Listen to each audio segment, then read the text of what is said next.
12. Casey said he was headed that way. Hope y'all can get it in before the rain. Knock it out the park. I hear you got big shoes to follow in the field. Said Jody hit a home run, so it's up to you. You can handle it. Y'all let me know if you need anything. Talk to you later. Hey, I feel like we're on the downhill slide now, bud. I think the worst is over. You just need some cooperation and time.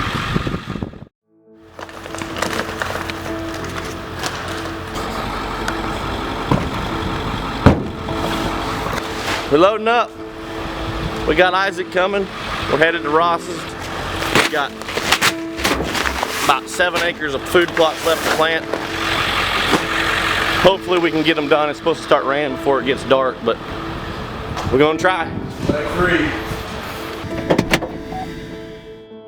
We are trying to beat about 7 inches of rain that we're forecasted for up here. So we got about a 3-hour trip.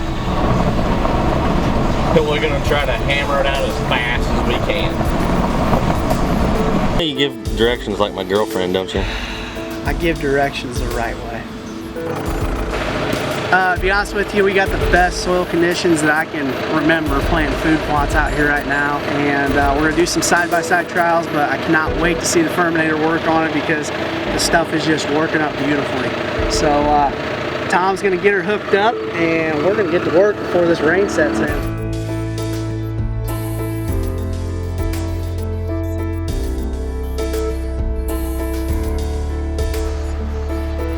The Firminator through an aggressive disking pass. I'm going to actually 1.5 time disc it, so we're going to, every other row I'm going to half pass it, so we're rolling that soil actually twice.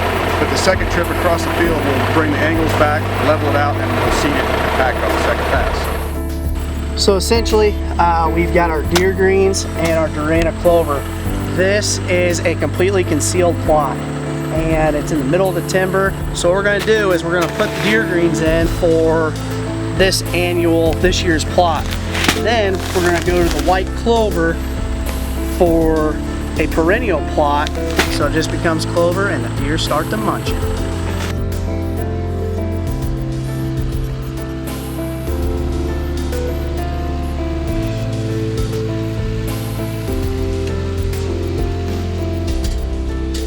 The ability to bring the food and water to your whitetails is probably the most exciting thing I've experienced in the deer woods.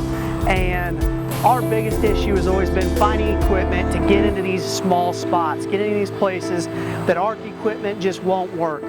And I'm really excited to see that the Firminator's here right now, because if you check out this soil, it's done a great job at breaking it up and making it an excellent seed bed for what we're planting here today. We've created this food plot here, and we've brought the food to them and the water to them. We just built a water hole over here to my right. We have our stand just behind me, and we hope to turn this into a perennial plot to really meet not only our whitetail needs, but also our turkeys come this spring. Being in the conservation business, it is crucial to limit soil erosion. And one of the things we're really trying with Durana clover in our timber plots and also our big food plots is incorporating these into our trails, our logging roads, and also our secluded plots in the timber that are close to our creeks. That root system is so thick and it's so tight that it's going to hold the soil that's there so it doesn't wash out and it doesn't go away. And it's going to hold that topsoil, most importantly, the rich organic matter that it needs to grow. Our concept is simple. The right seed, shade tolerance, in the trail, in the timber, big bucks, here we come. This gives us an opportunity to catch a lot of the deer and turkeys that are browsing down through there and basically intertwine all of them, then make it to the big food plot and we're ready to go. Clover's changed the way we hunt, and clover is a understudied plant. There's a lot of people out there that talk about it, but when you look into Durana clover is an intermediate clover, which means it's a cross between Ladino and Dutch. Essentially what we have here is some stolons that run along the ground, and they shoot out stems of clover like this. And off of each stolon, you'll see the number of roots that run along it as well. All these roots contribute to basically the city of plants that it provides from there up. If you look at, here's 1, 2, 3, 4. Look at all those stolons that come along here. Normal white clover will have 50 to 55 stolons per square foot.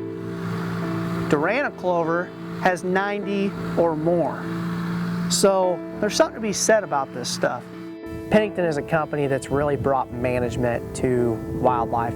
They've created mixes that not only mature at different times, but they're more effective for your whitetails and for your turkeys. Plant that bottom half, plant this out.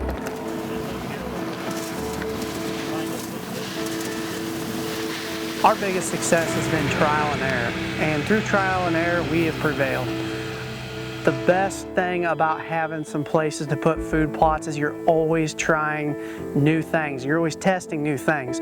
So what we've done with Casey here is we've decided to split this plot in half.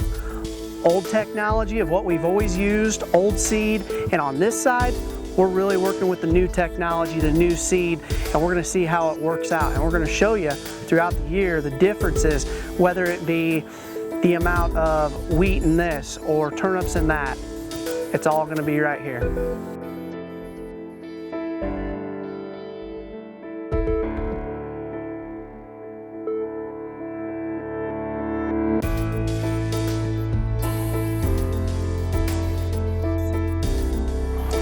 So the thing about Feeding Frenzy and also Elite is it allows you to have different stages of growth and different maturities to last you all through the winter and into next spring.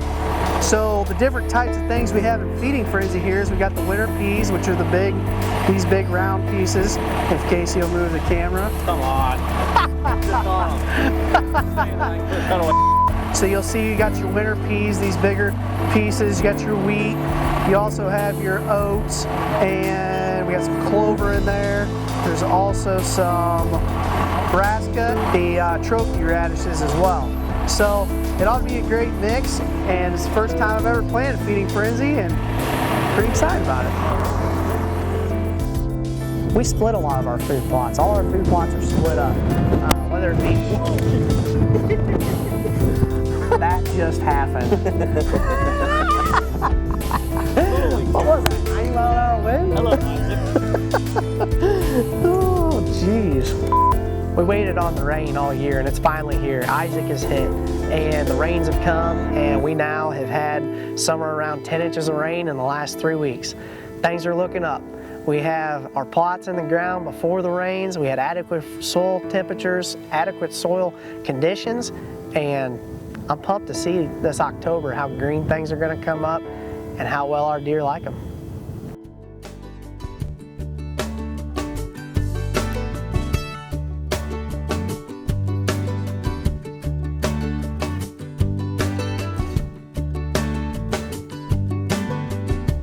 There's a place I go, tucked back in the pines, where a green field grows, my own little paradise. I'm thankful for this land and the life that it provides. See, the measure of a man is what he leaves behind. Oh, oh, take what you need and pass it on down. Oh, oh, give a little back to this sacred ground. Sometimes you just got to get on old Chucky. Your own sacred Let him loosen up a little bit. I am what I am. If you sit me down, I'm gonna talk like this. In trails, in pine plantations, nothing can be better. That'd have been good if he hadn't have just bulldozed the camera.